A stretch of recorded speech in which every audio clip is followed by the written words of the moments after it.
Ubah insecure jadi bersyukur. Saya percaya apa yang menjadi kelemahan kita, yang membuat kita insecure, justru adalah cara Tuhan untuk membuat kita bersyukur. Tuhan bisa memakai kelemahan kita untuk menyatakan kemuliaan-Nya. 1 Korintus 15 ayat 43. Ditaburkan dalam kehinaan, dibangkitkan dalam kemuliaan. Ditaburkan dalam kelemahan, dibangkitkan dalam kekuatan. Tuhan bisa mengubah apa yang membuat kita insecure, justru membuat kita jadi bersyukur. Tuhan sanggup mengubah insecure jadi bersyukur dalam hidup kita. 1 Samuel 16 ayat ke-7 berkata gini, "Janganlah pandang parasnya atau perawakan yang tinggi, sebab aku telah menolaknya. Bukan yang dilihat manusia, yang dilihat Allah. Manusia melihat apa yang di depan mata, tetapi Tuhan melihat hati. The real beauty of a woman is in her heart." Kalau wajahmu tidak tertolong, kantongmu harus bisa menolong.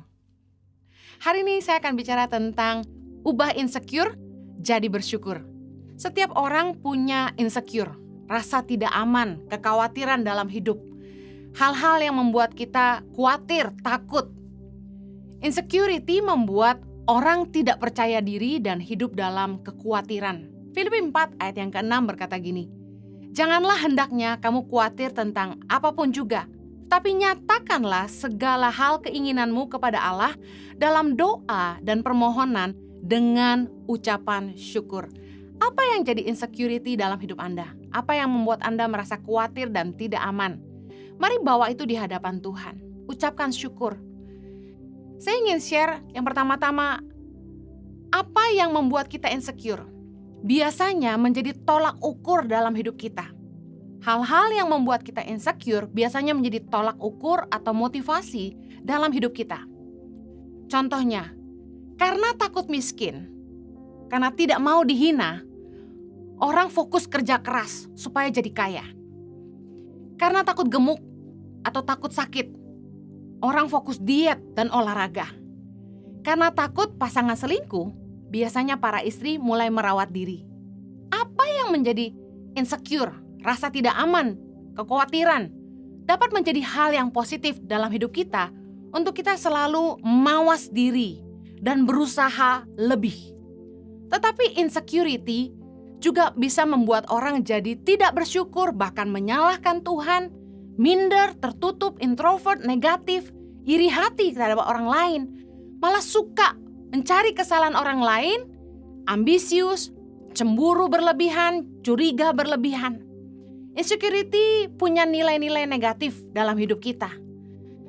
Mengapa orang insecure? Ada 3 hal yang saya ingin share. Yang pertama, karena keadaan. Contoh, karena pandemi, bencana alam, orang tentu kehilangan rasa aman.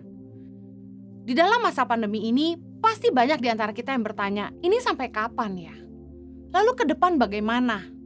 Kita dipenuhi dengan rasa insecurity karena kita tidak pasti dengan masa depan kita. Yang kedua yang membuat orang merasa insecure adalah trauma di masa lalu. Contohnya, waktu kecil pernah mengalami abuse, mengalami kekerasan dalam rumah tangga, punya pengalaman dihianati oleh pasangan, punya pengalaman ditipu orang. Trauma masa lalu bisa membuat orang jadi insecure dalam hubungan. Yang ketiga yang membuat orang insecure adalah cara seseorang dibesarkan. Orang yang dibesarkan dalam lingkungan atau keluarga yang tidak sehat dapat menciptakan gambar diri yang buruk, sehingga ia tumbuh jadi orang yang tidak percaya diri, minder, introvert, merasa tidak dikasihi, merasa tidak diinginkan, haus penerimaan orang banyak, bahkan tidak bisa menerima kekurangan diri sendiri. Fokusnya selalu pada kelemahan, aku jelek, aku begini. Dan adanya masalah yang mengikuti kemudian adalah kegagalan dalam hubungan karena sulit mempercayai orang. Insecure membawa dampak yang negatif dalam hidup kita. Contoh, waktu kecil oleh orang tua sering dibanding-bandingkan dengan kakak atau adik. Latar belakang keluarga yang miskin membuat banyak anak tumbuh besar minder dengan teman-teman yang lain. Latar belakang orang tua yang bercerai, broken home, membuat anak jadi tidak percaya dalam hubungan, haus kasih sayang. Penolakan orang tua terhadap anak, contoh ingin anak laki-laki tapi yang lahir perempuan. Bully di masa kecil, dibesarkan dengan lingkungan yang seringkali abusive dengan kata-kata bahkan dengan tindakan. Ini dapat membuat anak-anak tumbuh besar dengan gambar diri yang buruk, sehingga mereka lahir insecure. Saya ingin bukakan kebenaran firman Tuhan bahwa setiap kita itu diciptakan Tuhan dengan kelebihan dan kekurangan. Setiap orang punya kekuatan dan juga kelemahan. 1 Korintus 15 ayat 40 bilang gini, ada tubuh sorgawi dan ada tubuh duniawi.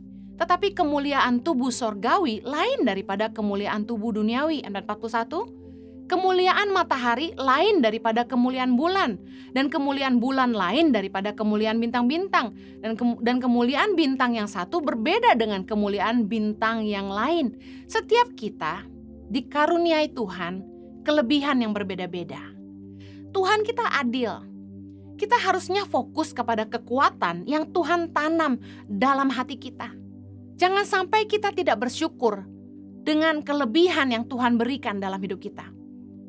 Percayalah bahwa setiap kita itu lahir dengan kekuatan yang dari Tuhan. Mari berdamai dengan kelemahanmu. Temukan potensi yang Tuhan tanam dalam hidupmu dan fokuslah mempertajam kekuatanmu. Jadilah ahli dalam apapun yang engkau kerjakan. Saya ingin ingatkan bahwa sekedar cuma bisa itu banyak orang bisa. Kita harus berusaha menjadi salah satu yang terbaik di bidang kita masing-masing. Kita harus berusaha menjadi orang yang dibutuhkan. Fokus sama kekuatan kita, sehingga kita menjadi orang yang dibutuhkan. Hidup ini bukan hanya tentang prestasi, tapi kontribusi. Hidup bukan hanya untuk jadi kaya, tapi berguna. Jangan sampai kita fokus sama kelemahan kita, tapi pastikan kita gali kekuatan yang Tuhan tanam dalam hidup kita. Pastikan kita tidak hanya berhenti di level bisa, tapi kita jadi orang yang dibutuhkan. Kita jadi orang yang berguna buat masyarakat dan orang-orang di sekeliling kita. Ingat sekali lagi, hidup ini bukan soal prestasi tapi kontribusi. Jangan insecure tapi bersyukur. Kalau kita menghargai Tuhan, maka kita akan bersyukur dengan apapun yang Tuhan sudah kasih dalam hidup kita. Sikap hati kita seharusnya Dia penjunan, kita tanah liat. Yesaya 64 ayat 8 berkata begini, tetapi sekarang ya Tuhan, Engkaulah Bapa kami, kamilah tanah liat, dan Engkaulah yang membentuk kami, dan kami sekalian adalah buatan tangan-Mu. Percayalah gini, sebagaimana Tuhan menciptakan kita, percayalah bahwa itu yang Tuhan pandang baik untuk kita. Sebenarnya manusia yang membuat standar yang kemudian membuat kita sendiri merasa nggak sempurna. Contoh, dunia menetapkan standar wanita cantik adalah wanita yang putih. Membuat yang tidak putih merasa tidak cantik. Dunia menetapkan sebuah standar bahwa orang yang cantik harus langsing, sehingga membuat orang yang tidak langsing merasa tidak cantik. Hidung harus mancung, sehingga kita yang kurang mancung merasa tidak cantik. Mata harus belok sehingga yang sipit merasa kurang puas. Sebenarnya, miliki pandangan ini. Tuhan adalah penjunan yang membentuk kita. Dia pasti buat menurut apa yang Dia pandang baik. Tidak mungkin Tuhan bikin kita gak baik. Kita harus percaya dan harus bersyukur. Sebagaimana Tuhan menciptakan kita, percayalah bahwa itu yang Dia pandang baik bagi kita. Tapi mari saya ingin level down ke pemikiran manusia. Kita merasa kita tidak sempurna. Kita merasa kita diciptakan tidak perfect, tidak sempurna. Kenapa Tuhan ciptakan kita tidak sempurna? 3 hal. Yang pertama, supaya kita tidak tinggi hati. Ketika kita belajar tidak tinggi hati karena kelemahan kita jadi belajar menghargai orang lain juga. Bayangkan kalau kita jadi manusia yang super hebat. Tentu kita akan jadi orang yang tidak tahu menghargai orang lain dengan kehebatan yang mereka punya. Setiap kita punya kekuatan yang berbeda, setiap kita punya kelebihan masing-masing.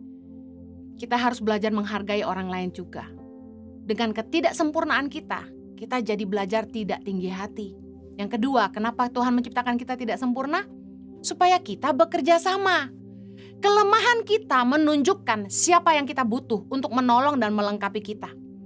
Hidup ini harus saling berbagi, saling melengkapi. Bukankah begitu kita membutuhkan pasangan untuk melengkapi hidup kita, membutuhkan orang lain di sekitar kita, karena kita tidak sempurna, kita butuh mereka. Bayangkan kalau kita bisa mengerjakan semuanya tanpa orang lain, kita nggak mungkin kerjasama. Saya punya keterbatasan, karena itu saya butuh bantuan. Tuhan menciptakan kita tidak sempurna supaya kita butuh yang lain juga. Kita bisa belajar bekerja sama. Yang ketiga, kenapa Tuhan menciptakan kita tidak sempurna? Supaya kita belajar mengandalkan Tuhan. Semua orang pasti punya kelemahan, karena itu kita butuh Tuhan. Ingat salah satu malaikat Tuhan yang merasa diri sempurna, dia tinggi hati lalu jatuh. Kita bersyukur karena kelemahan kita melihat kuasa Tuhan sempurna dalam hidup kita. 2 Korintus 12 ayat yang ke-9 berkata begini. Tetapi jawab Tuhan kepadaku, cukuplah kasih karuniaku bagimu, sebab justru dalam kelemahanlah kuasaku menjadi sempurna. Sebab itu, Paulus berkata, terlebih suka aku bermegah atas kelemahanku, supaya kuasa Kristus turun menaungi aku. Saya percaya apa yang menjadi kelemahan kita, yang membuat kita insecure, justru adalah cara Tuhan untuk membuat kita bersyukur.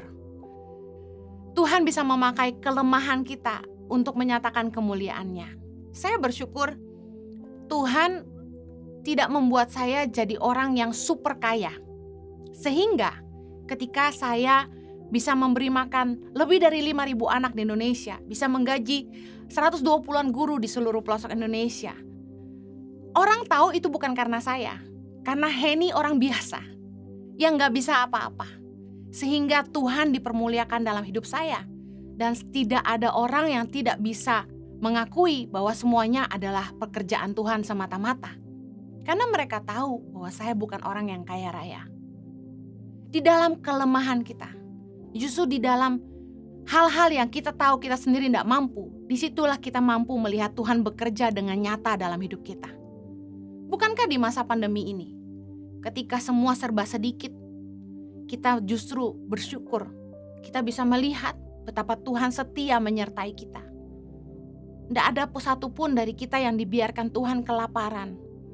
Bahkan orang-orang miskin yang tidur di jalanan, Tuhan mengirim orang-orang baik seperti Anda untuk menolong mereka. Tuhan itu baik. Kita seringkali fokusnya ke hal yang negatif. Kita selalu mengeluh dengan kekurangan kita. Kita nggak tahu bersyukur. Tapi seringkali Tuhan ingin menunjukkan kuasa-Nya dalam hidup kita. 1 Korintus 15 ayat 43. Ditaburkan dalam kehinaan, dibangkitkan dalam kemuliaan. Ditaburkan dalam kelemahan, dibangkitkan dalam kekuatan. Ayat ini keren banget. Kita yang mungkin lahir dari keluarga yang hina, keluarga broken home, yang orang tua kita gak jelas kemana. Tapi kita dibangkitkan dalam kemuliaan. Kalau dipikir-pikir, saya besar tanpa didampingi orang tua. Tapi hari ini, saya malah mengajarkan anak-anak muda tentang nilai-nilai moral. Memberi mereka motivasi bagaimana mereka harus hidup. Seperti nilai-nilai sopan santun, integritas, tidak aji mumpung, belajar tahu berterima kasih.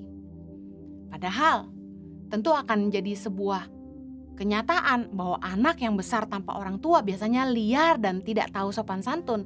Bahkan ada istilah berkata, dasar gak pernah dididik. Tapi kenyataannya, saya yang lahir di keluarga broken home, besar tanpa pendampingan orang tua, hari ini pengajaran saya kuat dalam karakter.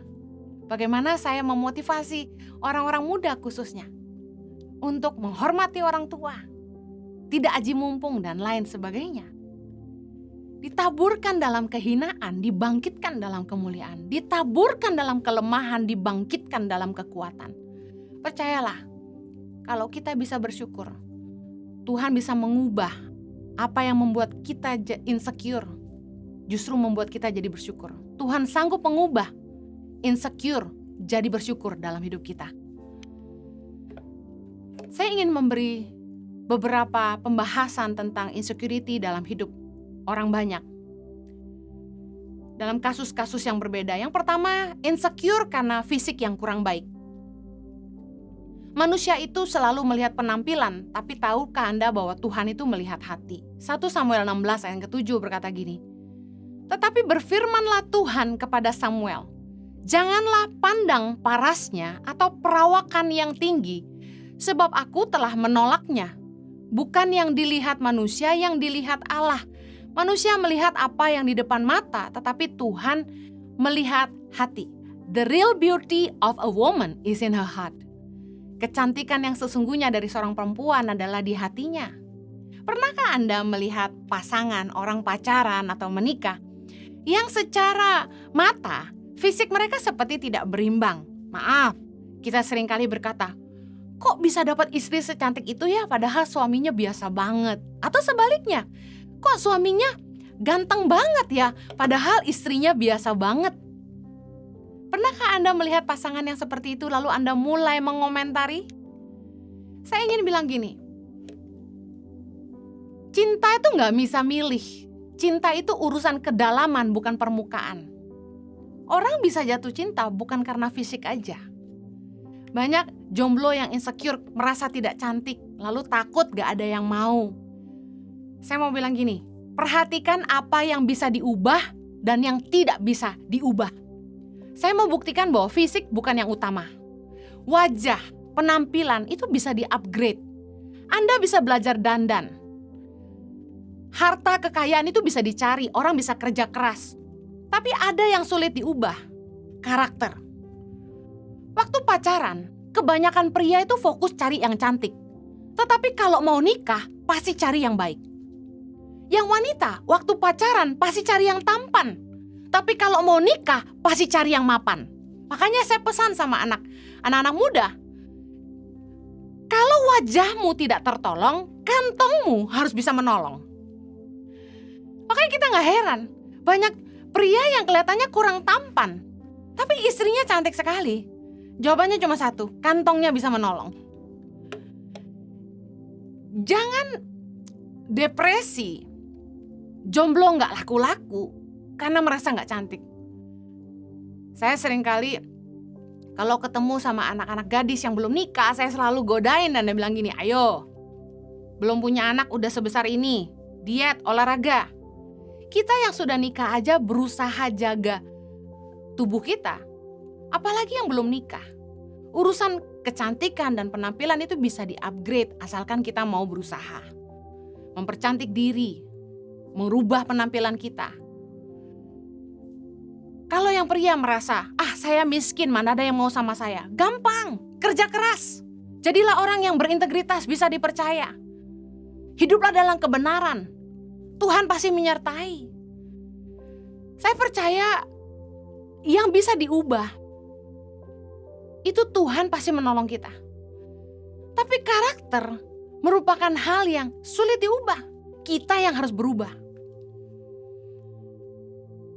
Belajar mengasihi dirimu sendiri. Jangan tidak bisa menerima kekurangan diri sendiri. Karena kalau kamu gak bisa menerima kekuranganmu, kamu gak bisa mengasihi orang lain dengan kekurangan mereka. Karena kenyataannya setiap orang punya kelebihan dan punya kekurangan. Sama dengan kita.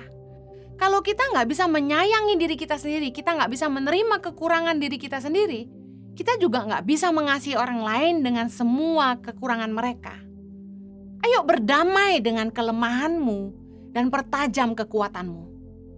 Ada seorang tokoh di Kidung Agung 1 ayat 5 bernama Gadis Sulam.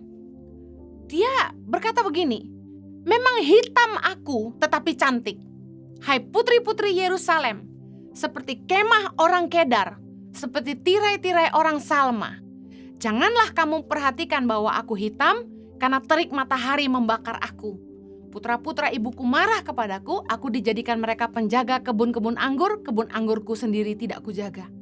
Ada seorang perempuan bernama Gadis Sulam dalam Kidung Agung 1:5 ini, yang dia bilang, memang aku hitam tapi cantik, begitu percaya diri.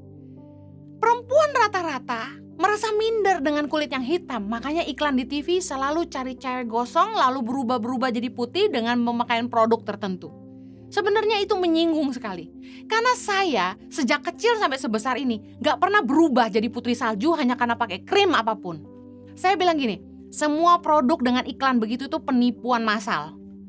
Karena saya udah coba semuanya, scrub, lotion, berbagai merek. Gak pernah ngerubah warna kulit saya.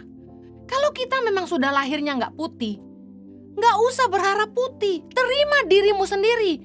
Berani berkata begini, memang hitam aku tetapi cantik. Belajar terima dirimu sendiri. Kalau kamu gak bisa nerima dirimu sendiri, kamu juga gak akan bisa nerima orang lain. Apa yang Tuhan sudah kasih buat kita, itu yang Tuhan pandang indah bagi kita. Itu yang Tuhan pandang indah bagi dia. Buktinya hitam-hitam gini laku juga. Gak harus putih kan? Mungkin ada di antara kita yang insecure karena masa lalu yang buruk. Saya mau bilang gini, sekalipun kita sudah rusak, Tuhan sanggup memulihkan kita. Yeremia 18 ayat keempat.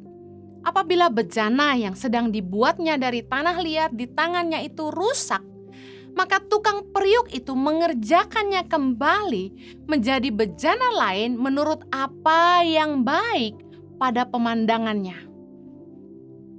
Tuhan itu sanggup memulihkan hidup kita.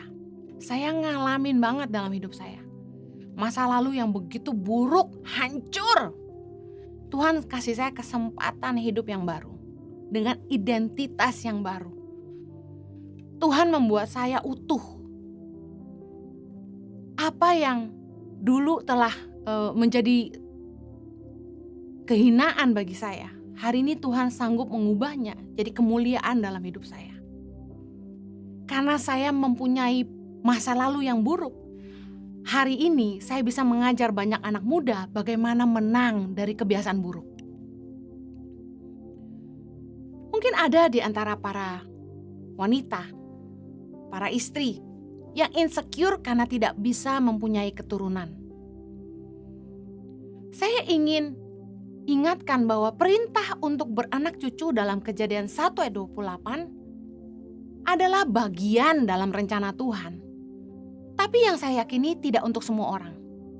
Karena buktinya ada wanita yang sudah menikah tapi tidak diberi Tuhan keturunan.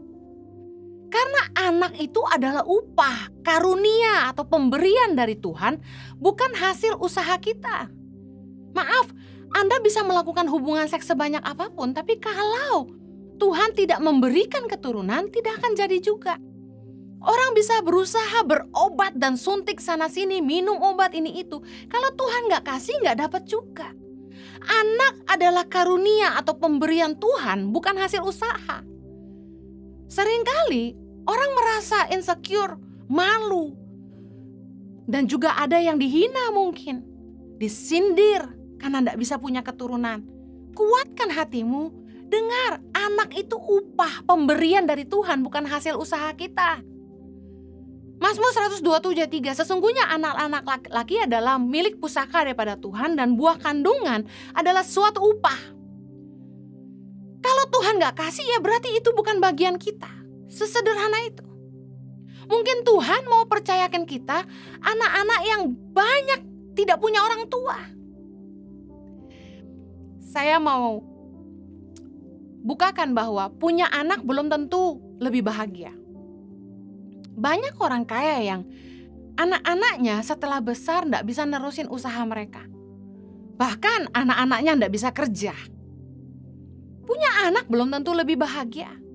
Amsal 17 ayat 25 berkata, anak yang bebal menyakiti hati ayahnya dan memedihkan hati ibunya.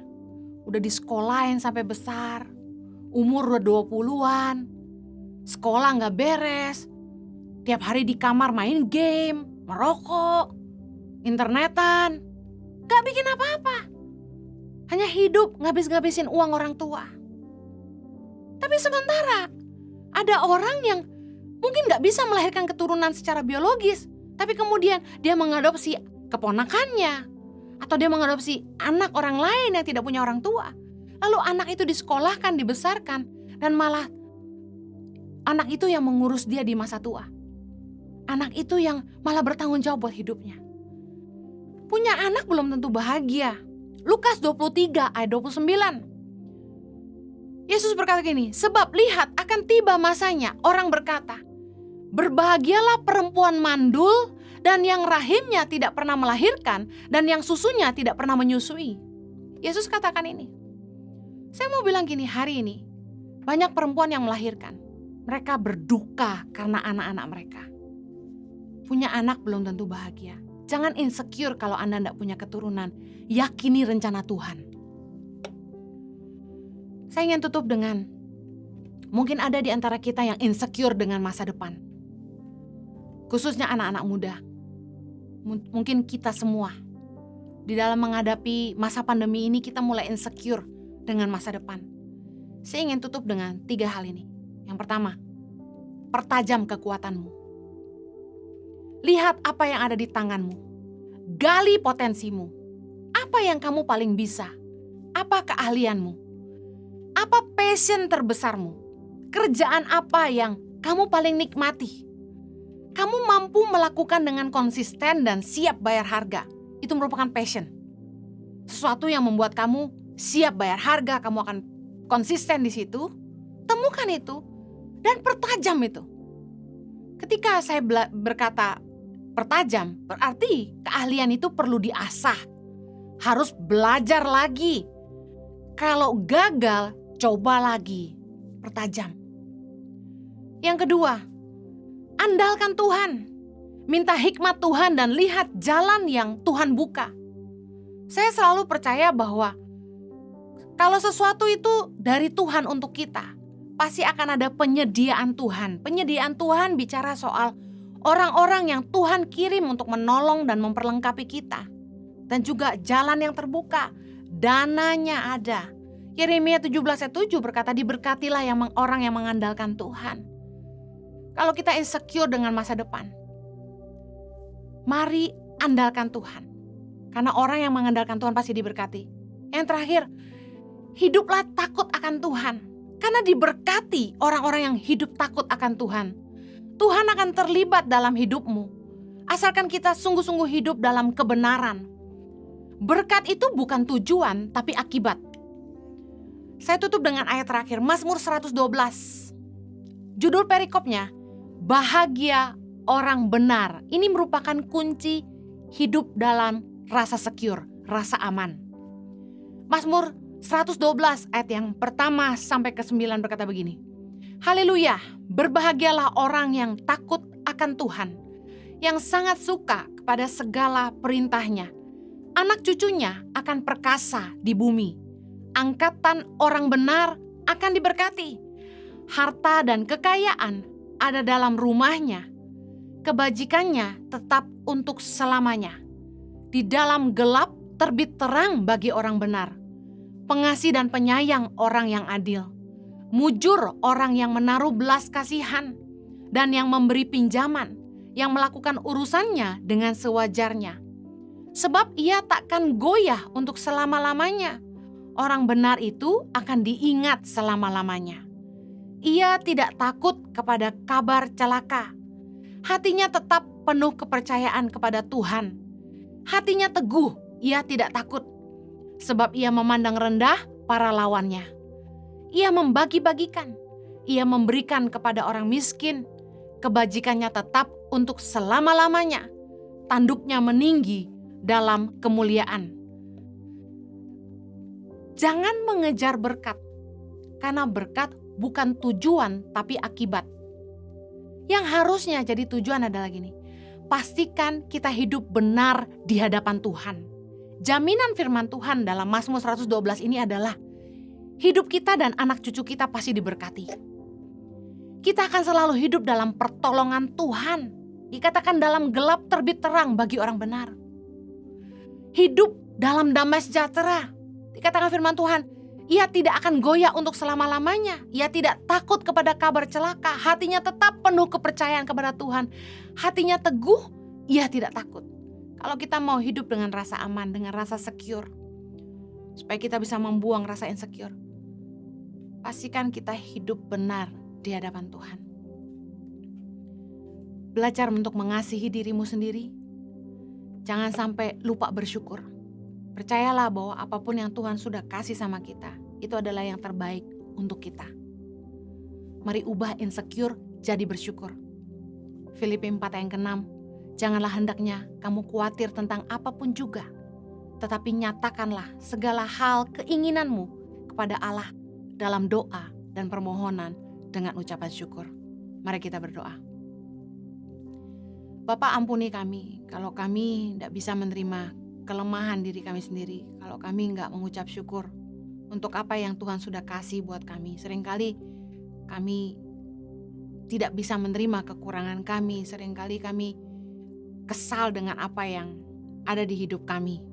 Tuhan, kami ingin belajar mengucap syukur buat semua yang Tuhan sudah kasih. Terima kasih kalau kami boleh lahir sehat dan sempurna. Makasih Tuhan. Bahkan bila ada di antara kami yang lahir tidak sempurna, saya percaya bahwa rencana Tuhan tetap sempurna bagi kami. Bila kiranya Tuhan boleh memakai kelemahan kami menjadi kekuatan dan kehinaan kami jadi kemuliaan. Tuhan, pakailah kelemahan kami untuk mempermuliakan nama-Mu. Kami mau bermegah di dalam kelemahan kami, karena disitulah kami boleh melihat kuasa-Mu sempurna. Berkati anak-anak-Mu Tuhan. Bebaskan mereka dari rasa insecure. Dan biarlah kami semua boleh bersyukur. Demi nama Yesus kami berdoa. Amen. Saya percaya Anda telah diberkati dengan kebenaran firman Tuhan. Saya akan menjawab 3 pertanyaan yang diberikan melalui sosial media saya dan juga di akun YouTube Henny Kristianus. Pertanyaan yang pertama adalah, saya mau nanya dong, sebenarnya saat teduh yang baik dan benar itu gimana ya? Dan apakah saat teduh itu harus selalu dilakukan pada pagi hari? Mohon penjelasannya ya Kak, terima kasih. Saat teduh merupakan waktu teduh di mana kita mengambil waktu dengan Tuhan.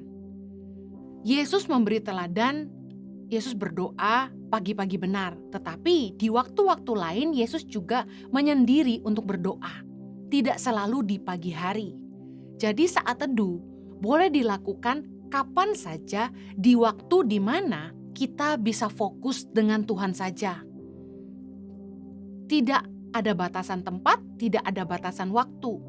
Esensinya adalah kita bisa memberikan waktu yang terbaik buat Tuhan. Kita fokus sama Tuhan.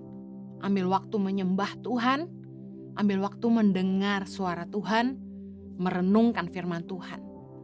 Saat teduh harusnya menjadi sebuah kesukaan, menjadi sebuah kerinduan, bukan beban. Nah, seringkali ketika kita dipaksakan harus melakukannya pada pagi hari, kita kemudian bolong-bolong, gak bisa bangun lalu gak saat teduh. Saat teduh itu harusnya bukan jadi beban, tapi jadi satu kerinduan.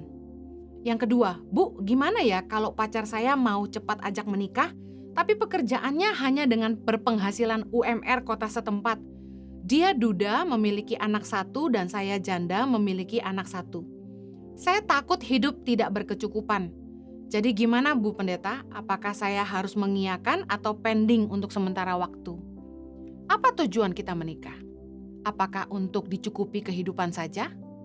Kalau Anda tidak cukup mencintai pria ini dengan segala kelebihan dan kekurangannya, jangan menikah. Karena kalau kita menikah, kita bukan cari benefitnya. Kita menikah itu kita harus siap menerima segala kelebihan dan kekurangan.